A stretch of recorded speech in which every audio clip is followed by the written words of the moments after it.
দাবার ছক, CC slab এবং আমাদের বন্দি স্বপ্ন। আশা করব ভিডিওটা মন দিয়ে শুনবেন। অনেকের মনের কথা কিংবা আমাদের মনের কথা চলে আসবে আজকের এই ভিডিওতে। আমি আজ সেই আধারের কথা বলবো যা আমাদের বাংলাদেশের মোটরসাইকেল বাজারের উপর গত 1 দশক ধরে জেঁকে বসে আছে।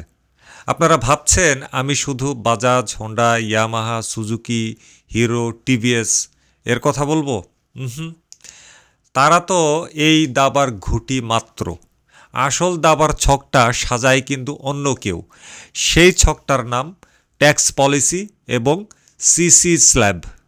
সরাসরি বলতে গেলে সরকার কখনো বাইকের দাম কিন্তু লিখে দেয় না, কিন্তু তারা এমন এক পিচ্ছিল রাস্তা তৈরি করে রাখে যেখানে কোম্পানিগুলো চাইলেও দাম কমাতে পারে না, আর আমজনতা চাইলেও সাধ্যের মধ্যে আধুনিক প্রযুক্তি পায় না।